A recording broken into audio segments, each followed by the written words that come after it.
I get that. I've been following your posts a little bit, and I saw you went to Dreamforce and everything. Had a great presentation, it looked like. Yeah, it was a good time. It was my first. It wasn't the first time I had a pass to go to Dreamforce because I did a panel. It was I think it was called Circles of Success Roundtable or something like that, where I was the expert on the panel, but the topic was funny. The topic was marketing for ISVs on the App Exchange. And Okay. I'm not in a marketing role and I've never worked for an ISV and I didn't know anything really about the App Exchange at the time. But the reasoning of the person scheduling it was she knew about me on LinkedIn and she's like, yeah, but it's like, branding and stuff. So you just talk about that. And, all right, I guess it's a free Dreamforce pass. So I'll take it. I'm not gonna say no. Yeah, right. And this was the first time that I actually presented though to an audience. I would say I don't even know how many there were in attendance. I would ballpark it to about 40 or 50.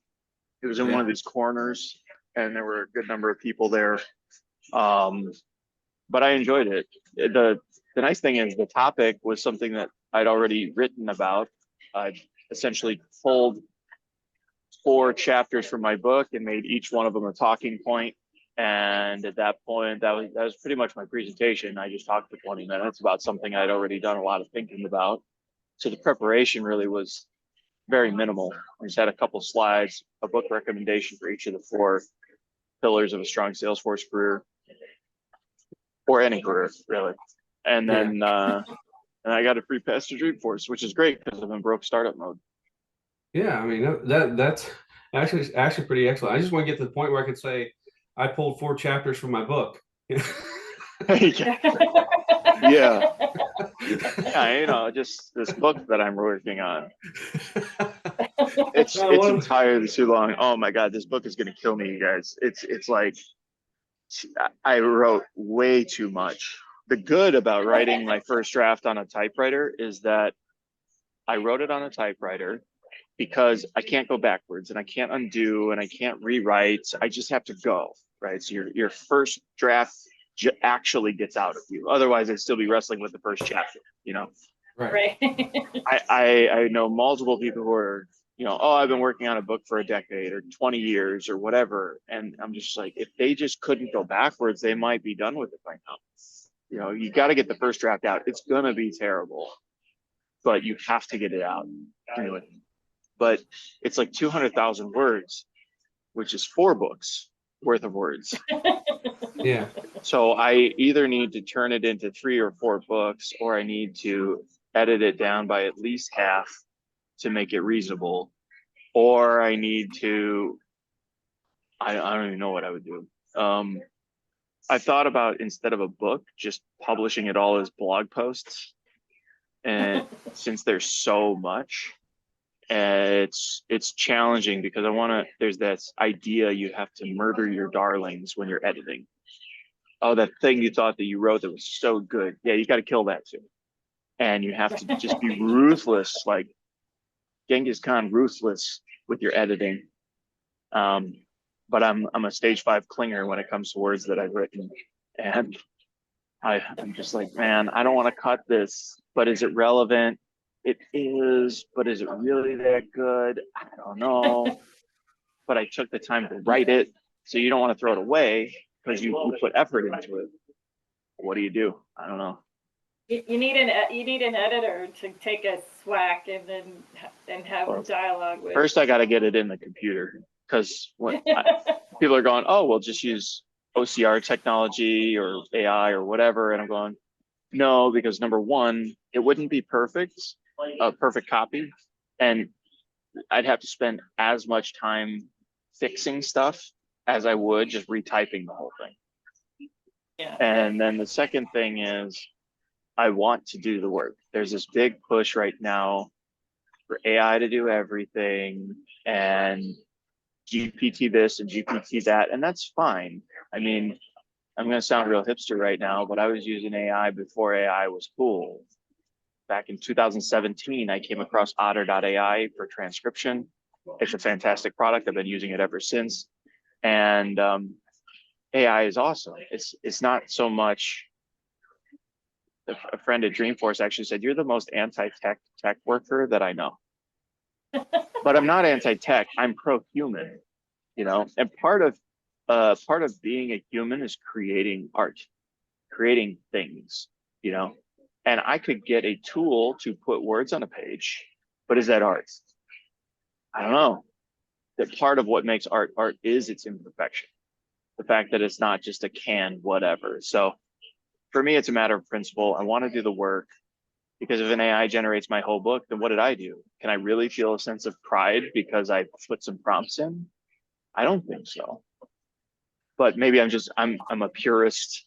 Perhaps I'm too much of a zealot about this. I don't know. Yeah, well, AI can't weave in the personality that we all have known to love, come to love. Yeah. Well, thank you. But it's true for all of us. We all have our own voice, our way of speaking, and but you can train the AI to sound like you. But I don't want it to sound like me. I want the book to be me. And it's that they talk about the uncanny valley in AI when it's so close to the real thing, but something about it, something's just off, and you don't know what it is, but you can feel it. It's not human. You can feel it, but you can't put a finger on exactly what it is. Yeah. I think it's a balance in AI, and of course that's Yeah. where all the discussions are. Like, I mean, take things to the extreme with AI and robots and whatever. Like, eventually you're going to have like all these robots and AI doing everything in the world, but the humans of the world are going to keep reproducing, and there's going to be like billions and billions of people with no jobs or anything. So 100%. Yeah. Yeah. So, anyways, the point is, like, so I recently got turned on to it because I was part of a workforce reduction in August. Yeah. Sorry to hear about that, by the way. Yeah. It happened. It was a business transaction. That's the way I'm looking at it. I could have told them I'm leaving in 2 weeks. They just told me that I was leaving in 2 weeks. Yeah. Who was delivering the message of the 2-week notice was a different person. Yeah. But anyway, so I got turned on to AI in chat and GPT and stuff like that just more recently. Actually, this month I started like redoing my resume, which I haven't done in like 20 years, right? I'm like, things have changed so much. Yeah, they So have. like, I tried my best. They have an outplacement service, and I sent them my best effort at it. And what they sent me back was just basically these prompts saying, "Hey, you should rewrite this, or you should rewrite this also." But they didn't tell me how to rewrite it. And I'm going, all right. I was figuring I was getting a service where like someone's going to talk to me and say, "Oh, I need to clarify what you're trying to say here, and we could word it a lot better," than they do it for me, right? That was not the case. My analogy for their outplacement resume service was that I want to like hire some people to redo the shingles on my roof, right? Yeah. Well, I can do this myself by looking at Google and YouTube videos to figure out how to reshingle my roof. I've done it before, right? But I'm not professional. I'm just gonna hope I get it right. Or I could pay someone to come out, but when they come out to reshingle my roof, they're just telling me how I need to do my roof, right? But I'm still gonna be doing it myself. Right. No, that's not right. Well, how do I fix it? Well, you're gonna have to fix it, but yeah, I'm not coming up there. No, Yeah, you're gonna have exactly. That's exactly what it was. And It's a so good what metaphor. I did, I just jumped into chat, and there it was. I was actually pretty impressed with it. I've never used it before. I'm like, this is pretty cool. But I found that there's the balance, right? Yeah. Like writing a cover letter. It says, "I'm enthusiastically inquiring about blah, blah, blah." I'm going, You don't talk like that, Jeff. I was like, who says that? Yeah. I don't say that. No. No. So Like, there's a I might balance. say what I might write in my cover letter is literally, I thought the job looked really cool, so I decided to apply. That's something I would actually say. Yeah, I've actually pondered that, just because now I'm getting to the point that, like, if you try and actually customize a cover letter, go into the company site to research a little bit, to throw a gold nugget in there about their company and whatnot, that, it takes like an hour or two to actually put a cover letter together. You do it right, yeah. If you're applying appropriately according to like best practice, application standards or whatever, and all the stuff you do is supposed to target your resume and blah, blah, blah, and you're always switching this stuff up per company you apply to, it's like a 2 to 3 hour process per application if you're going to do it by what people recommend. And I thought about that, going, you know what? This is not AI. This is me. You need someone. I need a job. I can do everything you list here really well. And let's talk. Yeah, basically. And Yeah, then you have other issues of, what percentage of recruiters or hiring managers even bother to look at that cover letter that you spent right. time on, and what percentage that you get less than 10 seconds on a resume is generally what the research suggests is you get less than 10 seconds of the scan to look at the resume. Who knew that Revenue Cloud office hours would turn into career office hours, but I'm fine with it. It's still relevant.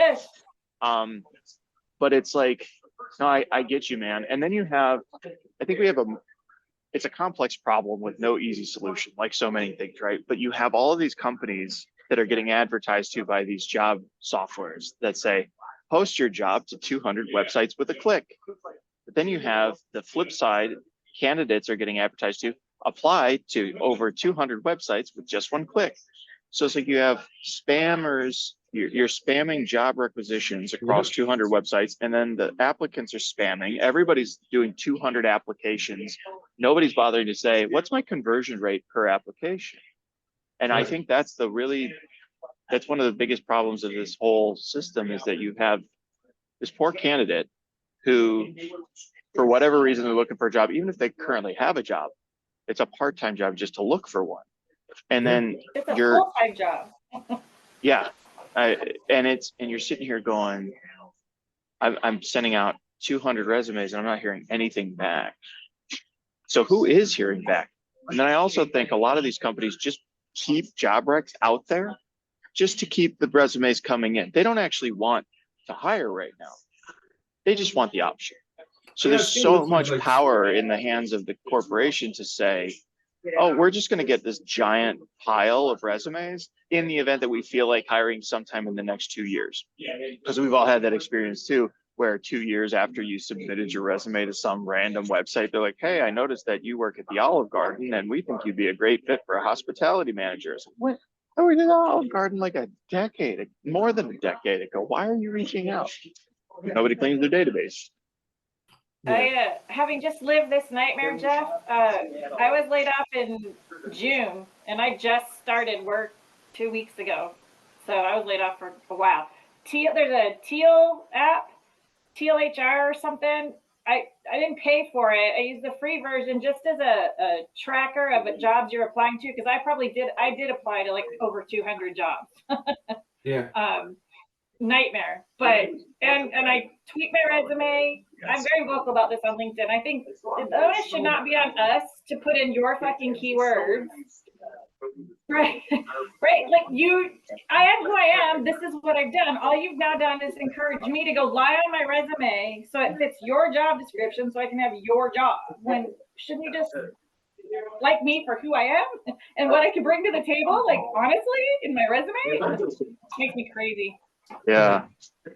It's the keyword thing I know that there's no strikes answer. me. Everyone's like, no, keyword your resume, tailor it to the specific job. Well, and I get that. I And like the way I think about it is if I look at a job that I think, oh, this job looks cool, as I go through the requisition, I'm thinking, have I done this or anything like it? In an ideal state, in my opinion, and I mean, I guess I have thought about this a lot since I have a book on the topic. But the way I think about it is I write my resume last. It's the dead last thing because I want to be laser focused. I want the highest conversion rate of application to call to interview to offer possible. The ultimate I wrote about this is like 10 applications. If I should be able to text 10 of my friends in the industry and have a job offer within 2 weeks. That's the ultimate to me. The strength of your reputation and your relationships is huge. I mean, it's nice to know that you have those friends in the industry, which is why one of the things that I've learned over the years for myself is that I got to keep those relationships fresh, staying top of mind for folks, this, that, and the other thing. And it doesn't have to be a bunch of like, look at how awesome I am on LinkedIn, but it's just actually building those friendships and making sure we maintain them. But it's so easy to do if you work at a place for a long time. I mean, I've been here forever. I'm going to stay here forever. And then one day they say, hey, thanks for 20 years. Bye. What? That's about what happened. Yeah. And it's also, we're going to request that you give us a 2-week notice. But if you give us a 2-week notice, we're going to term you today. And also, we're not going to pay you for the next 2 weeks, even though you gave us the heads up we asked for. Fuck you. You know, and the world's not fair. We all know that. But there are some things for which I'm thinking, really? Come on now. Like you're gonna request and get all pissed off if your employee doesn't give you a 2-week notice when they resign. You're gonna, if they're valuable to you, you're gonna say, no, we gotta have you stick around for 3 weeks or 4 weeks. When I resigned for the job I had before I went to Salesforce, the CEO is like, no, I need 5 weeks because you're super important. Mind you, the CEO had just changed my comp plan to basically, it's funny that I'm in Starbucks, barista pay, like base pay of 24K a year, and then I would get a cut of each billable hour that I personally billed. Well, since I put in my resignation, guess who's not going to have a whole lot of billable hours remaining because I'm trying to get all those off. So as my salary is going to dwindle down to nothing, you want me to stay here 3 extra weeks until Salesforce, where I tried to apply for 7 years. Yeah, just wait for 5 more weeks and then I'll come over. Nah, bro, that's just not going to fly. So yeah, he got 2, and that was what he got. Because at the end of the day, at that point I had the power, but it's this big power game too. And what I've seen from a lot of folks, because I talk to a lot of people about careers, it's all about the relationships, because these job boards are just it's like a spam factory. You know, everybody's spamming everybody's applying multiple times for the same job. It's just there's too much. No human can process it, and then you're going, oh, we'll get AI to help. No, that's just going to add fuel to the fire. The process itself is defunct, and we need to rethink how hiring works. Because if you're the sort of person who, let's say you're somebody who's really good with technology, and you come up with a really streamlined system to apply for jobs, you now have a huge advantage over somebody who maybe struggles with technology or doesn't know about keyword stuffing or whatever. So am I supposed to then develop a skill set of keyword stuffing and search engine optimization and all this marketer stuff? I would argue to a degree, yes. But I mean, a lot of people don't even know how these applicant tracking systems work. And then they're just getting punished again and again and again. And, you know, keywords are really important. And if you've done the work that aligns with the keyword, great, put it in your resume. But if you haven't, then it becomes this whole translation exercise. And if you're applying for all Salesforce administrator roles, for example, then it becomes really easy. You don't really have to customize your resume too much, because you're saying, I want to work as a Salesforce admin for a company like this, and all your resume bullets are built towards that. But if you're perhaps looking a little more broadly, you either need multiple resumes or you got to change it each time. It's exhausting. Oh yeah, for everyone involved too. Employer side it sucks, employee side it sucks. I mean, and then you're trying to get time from people who are already overworked on the inside. So the hiring manager is trying to manage 10 people because they just did a reduction in force. And they said, you now have 2 more direct reports. And they're going, wait, I went from 8 to 10. It's a 25% increase. And you also, by the way, now I'm responsible for their work, which is all of these 2 people that I just got are now taking on the work of the people who were just laid off. So it's like the move of the 2020s so far. We're going to fire 10% because that's enough to scare the living shit out of everybody who's left. So they'll work extra hard just so they don't get fired. So that 10% of people who were laid off, who were probably doing 15% of total workload, now that 15% of workload is going to go on the remaining 90%. The investors are happy because we did a 10% reduction in force. Great. So the stock pops for 2 days and then it goes right back to where it was. And then you have now all these 10%, Well, there's 10% from company A, B, C, D, E, and they're all trying to go for jobs where everybody's spamming everybody all the time. Add to that the fact that you have this glut of entry-level Salesforce people who were told that there were 10 million jobs, 100 million jobs, 100 billion jobs in the Salesforce ecosystem. And they're finding out that that's not true. I mean, I think they probably count the numbers as total number of people who touch Salesforce in any way whatsoever. That's very different than how many jobs are there for Salesforce professionals who want hands on keys, who know how the setup works, who can configure and build the tool. Those numbers are worlds apart. And to me, it is unethical to advertise there are 5 million or whatever the hell the number is now. There are X number million jobs in the Salesforce ecosystem when that's not true. To me, an end user doesn't count. Like that's not a job in the Salesforce industry, in my opinion, because that person is an end user. They don't know. They don't even care. They just, what do I got to update? Okay, cool. They're not a Salesforce person. They probably hate Salesforce because it's been over configured.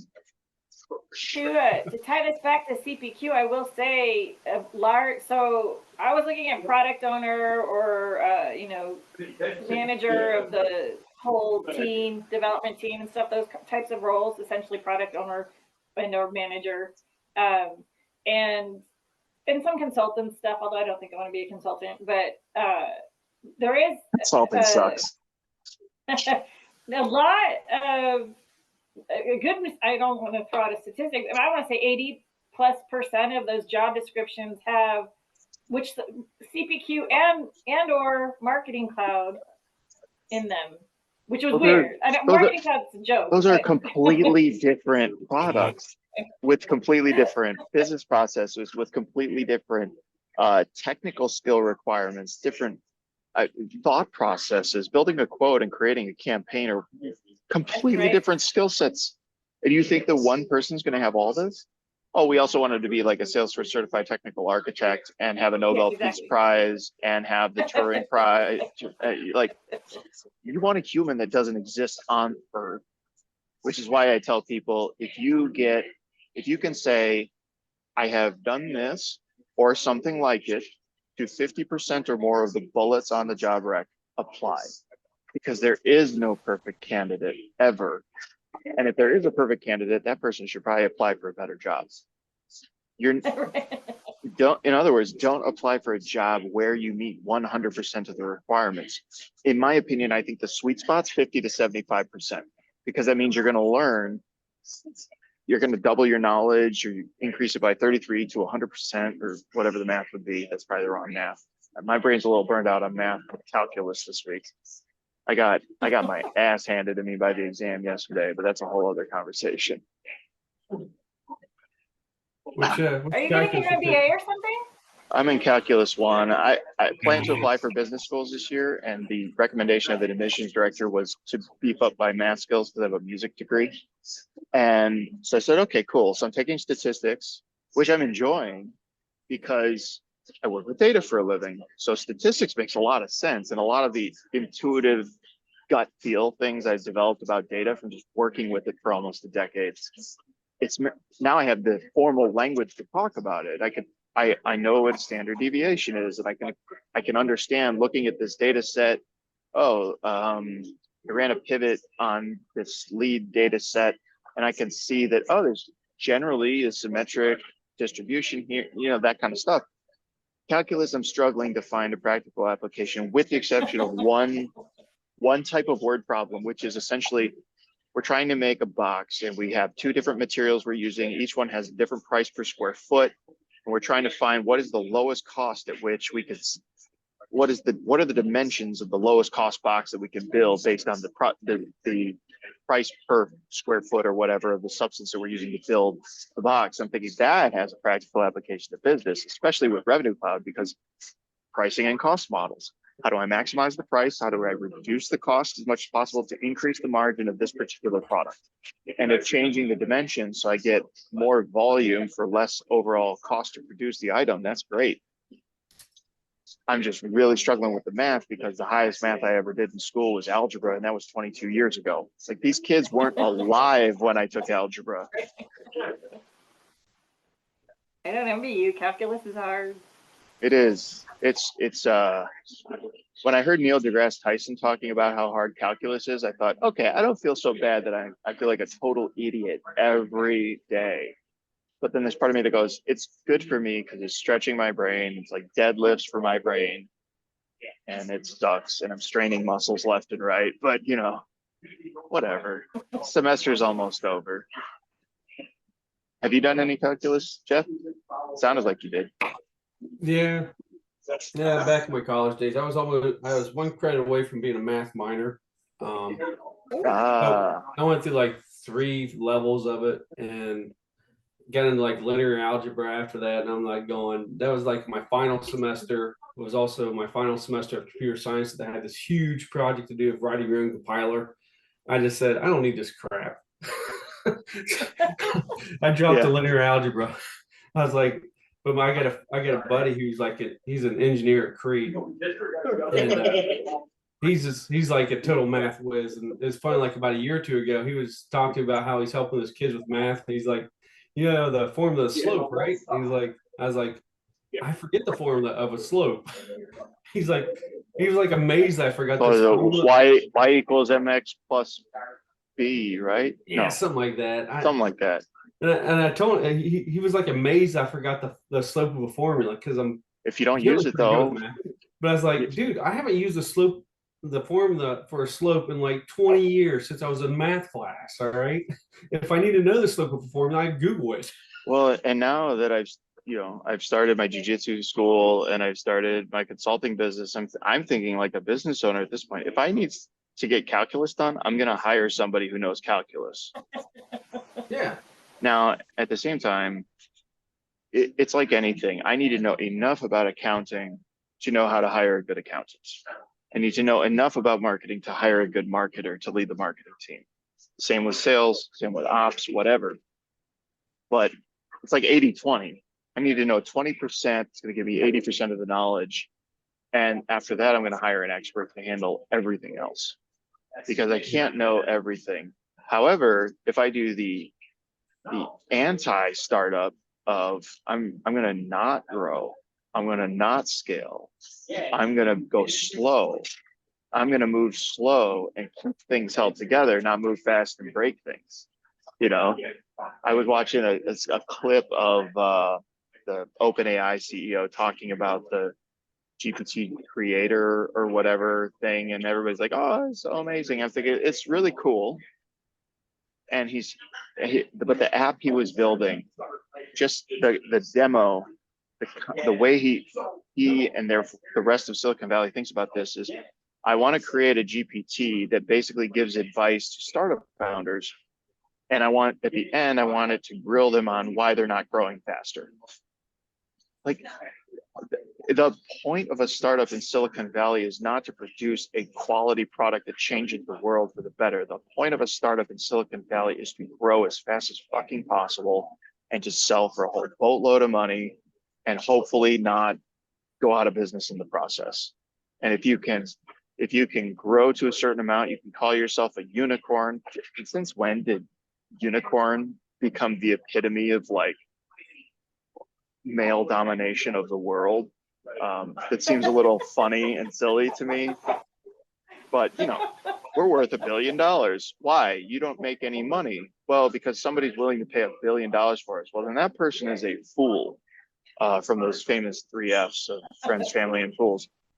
But he gave the demo, and I think that's the fundamental flaw with Silicon Valley and tech in general right now, is that the only purpose for existence is to grow and scale as fast as possible, not to change the world for the better, not to create a quality product. For half these startups, you don't even know what they sell.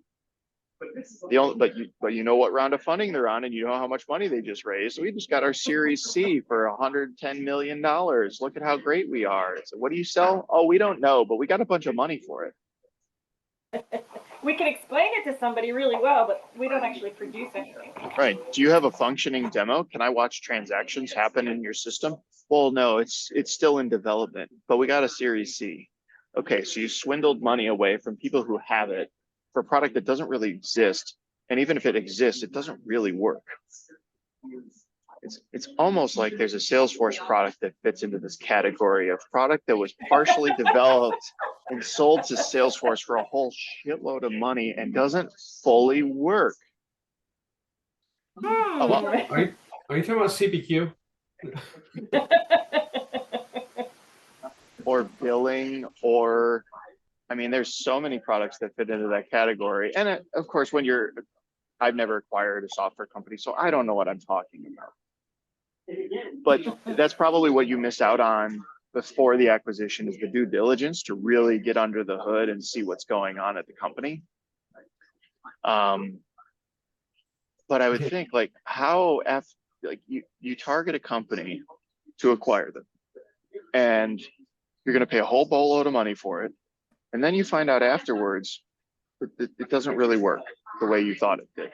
That was the first instance of instantiation of Salesforce billing.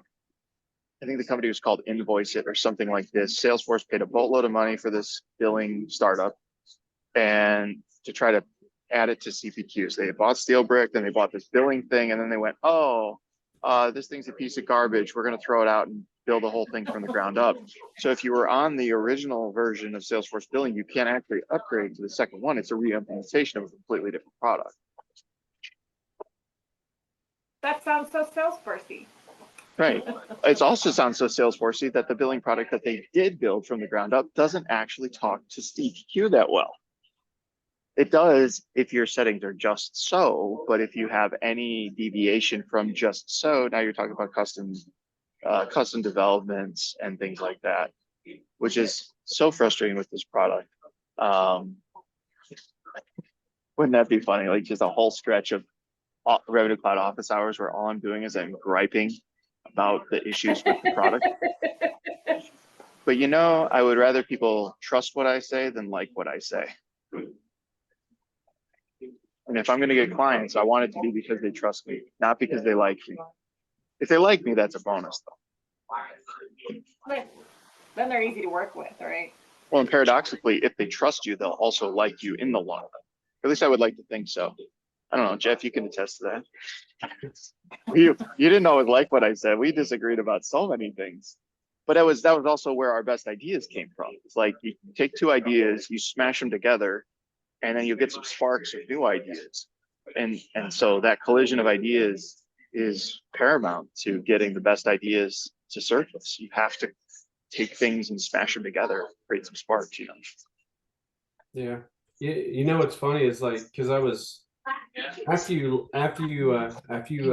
left our company in consulting, and just more and more customizations were happening in the dev box about taking requests and putting stuff in there. I just saw things, and I was like going, this is just gonna be this is gonna be a disaster. This is gonna suck.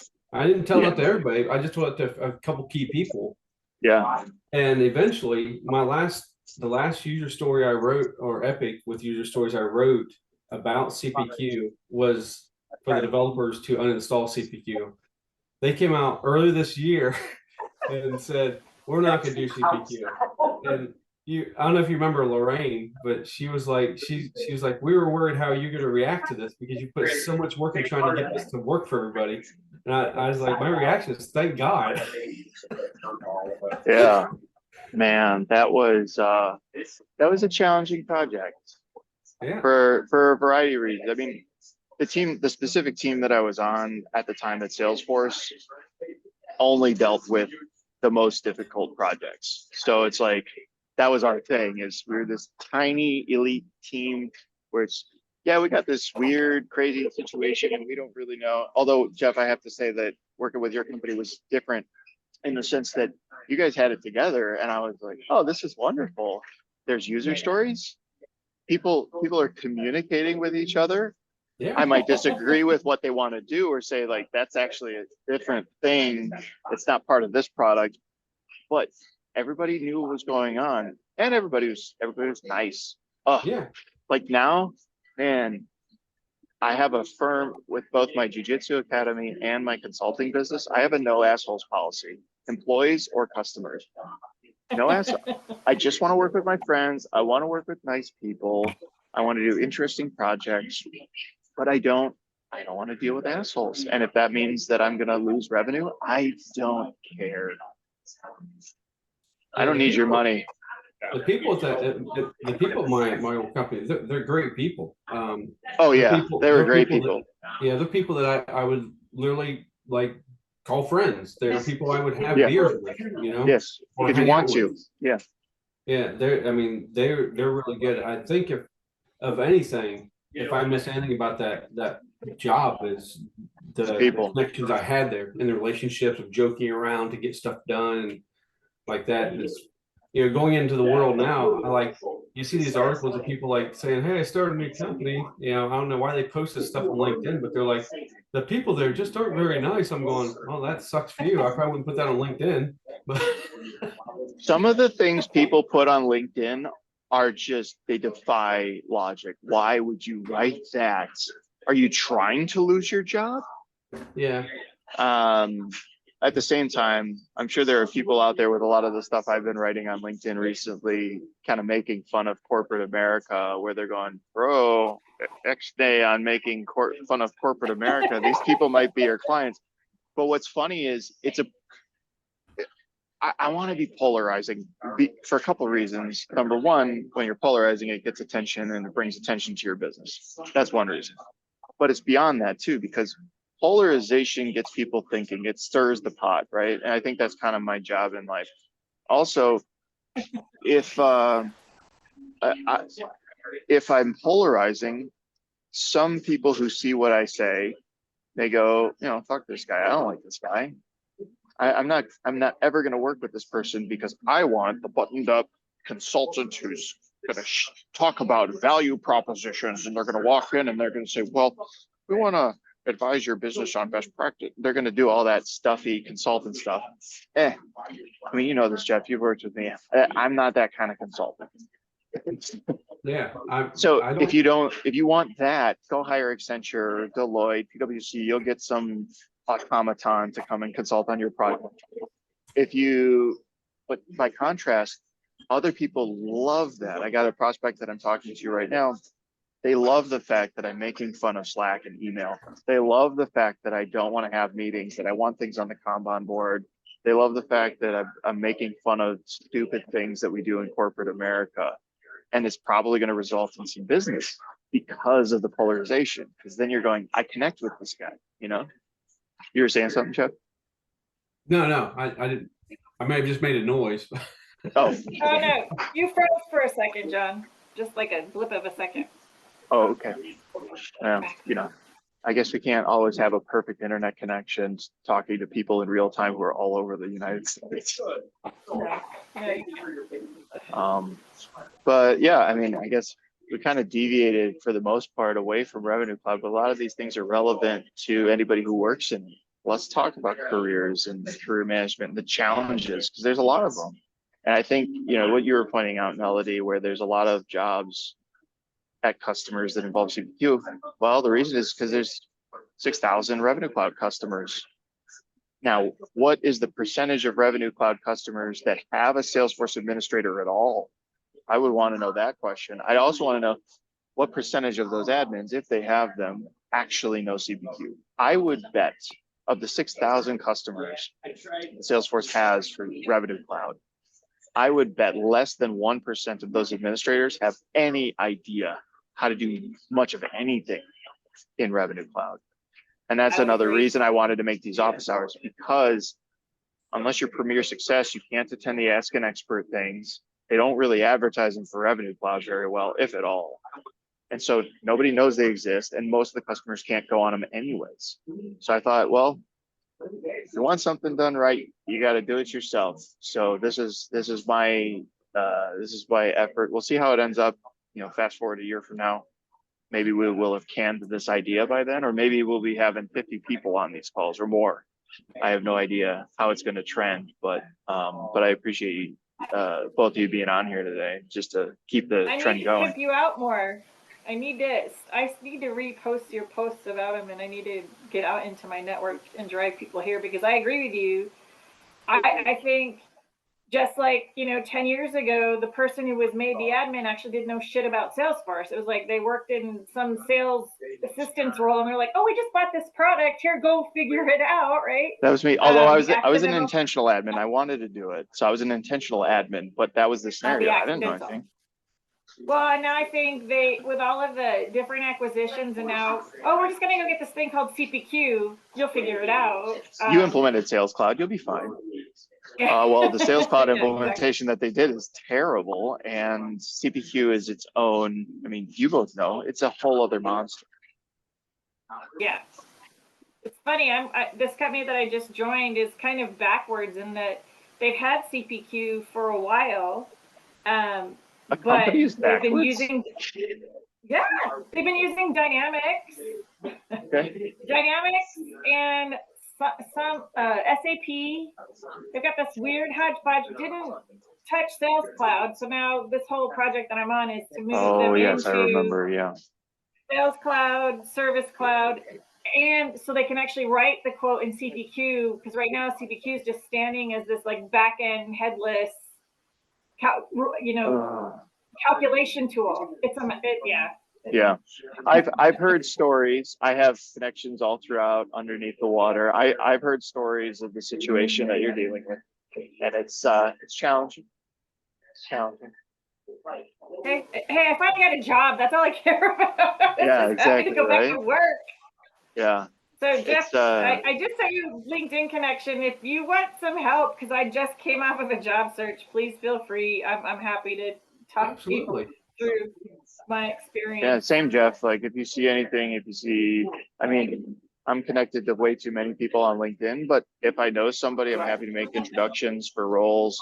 They're actually, now that I think about it, Jeff, I'm going to drop into the chat something that was just shared in my super secret Revenue Cloud Architect channel. I made a Slack workspace. As much as I talk shit about Slack publicly, I actually have I created a Slack workspace. So this job right here, take a look at that, Jeff. The salary should be like 130 to 140. I think you'd be a great fit for it, honestly. So I would check that out. And I know people who are there, or at least can make the introduction. So we'll circumvent that whole bullshit process. And so if that looks of interest to you, let me know, and then I can just give your resume directly to my buddy who's in my workspace, and then he can pass it on to his friend that's still at that company. That'd be great. I think I'm branding myself, so I don't have any. I was one of those people who did not get a Salesforce certification, while SecureWorks would have paid for it, my old company. And so I'm now starting down the path of like, okay, I've been around this stuff for like 12 years. Yeah. I worked with people who had the certification, who did the solutions I prescribed, right? So I'm kind of marketing myself as a business analyst or maybe a CPQ analyst. Yeah. But I'm going down the cert path to actually formalize and bolster my experience. I should have gotten those. I should have gotten certs when my old company would have paid for them.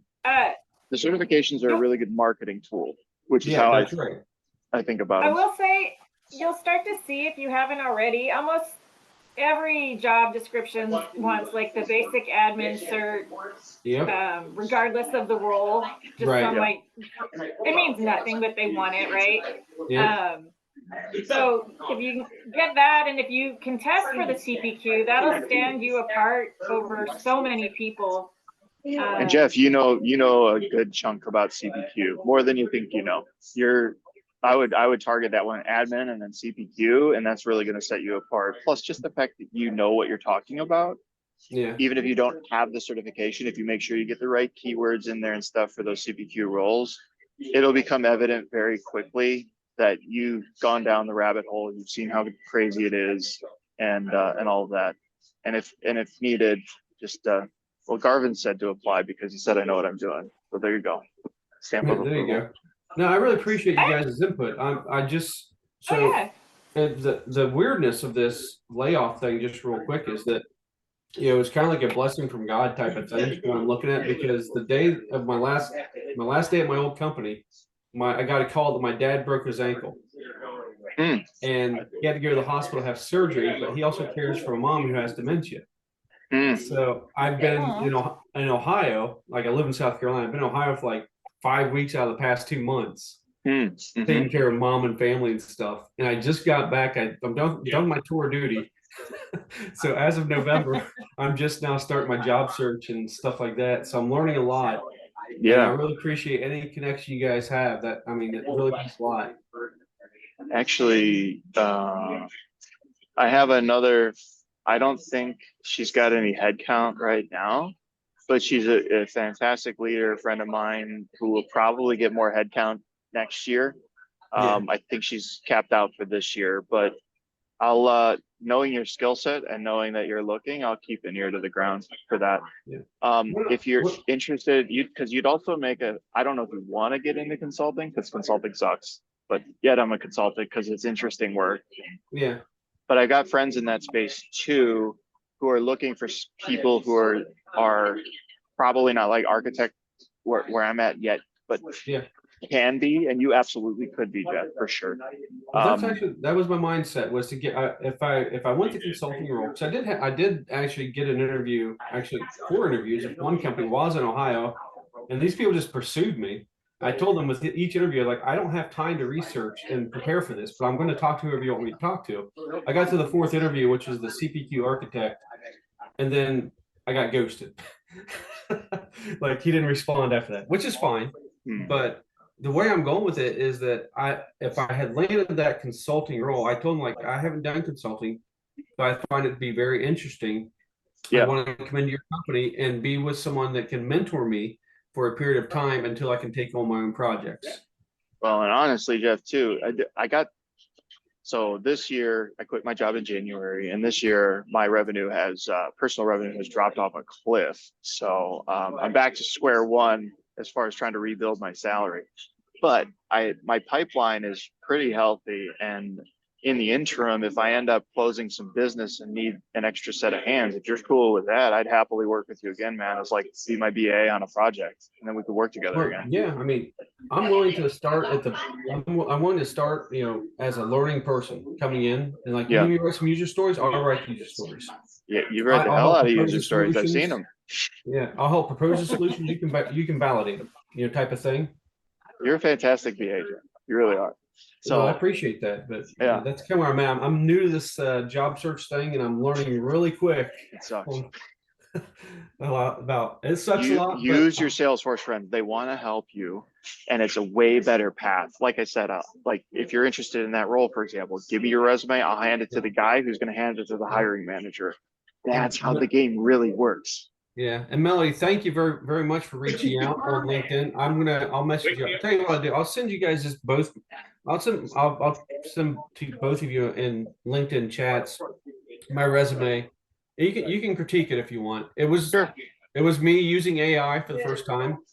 I basically showed it to the outplacement service because I got no help from those.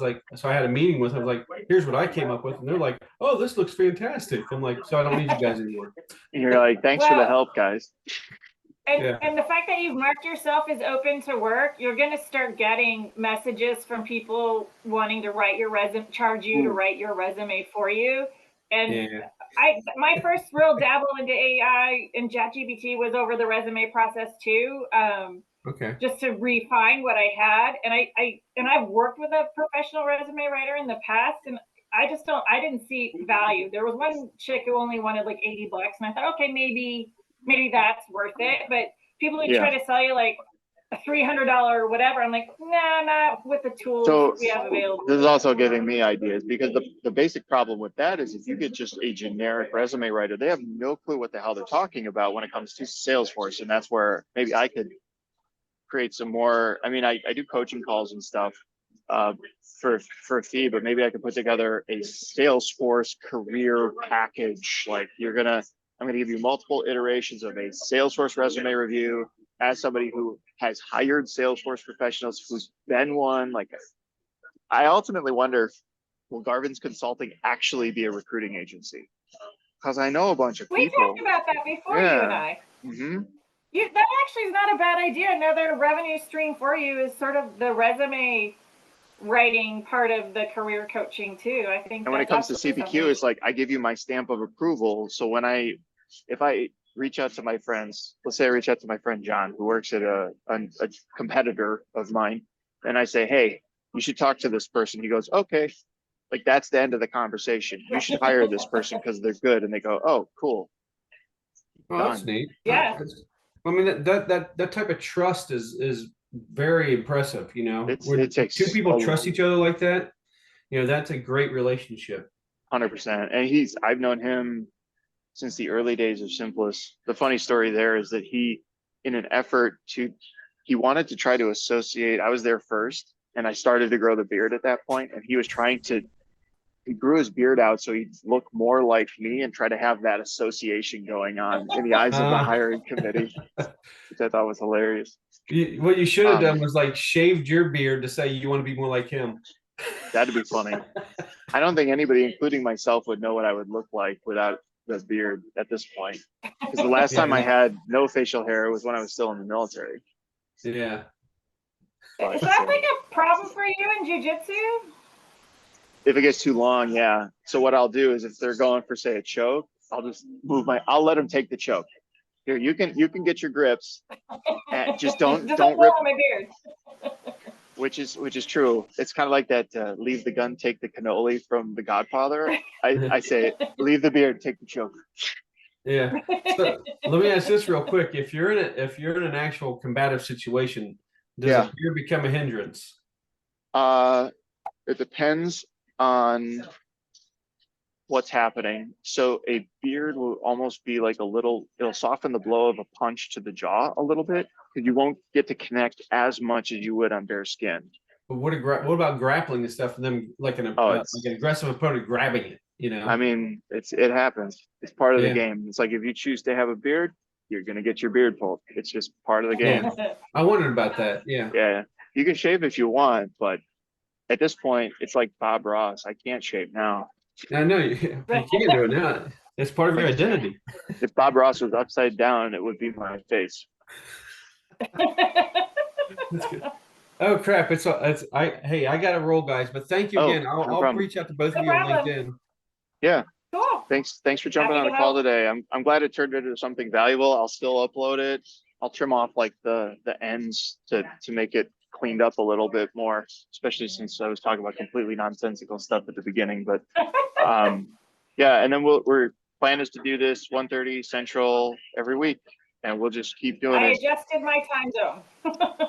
I'll probably make an exception for the holidays, but I'm very curious. I want to give this an honest run of a couple of quarters. Let's see how much momentum we can do, because I like to teach this stuff. I'm good at teaching this stuff, and I'm not the best Revenue Cloud architect on earth, but I'm a good teacher. So I can help people and enable and empower, because I can't do every project. Here, you guys do it. Yeah. All right. Well, I'll see you. All right. Thank you. All right, Have a great day. Next time. All right. Bye. Bye.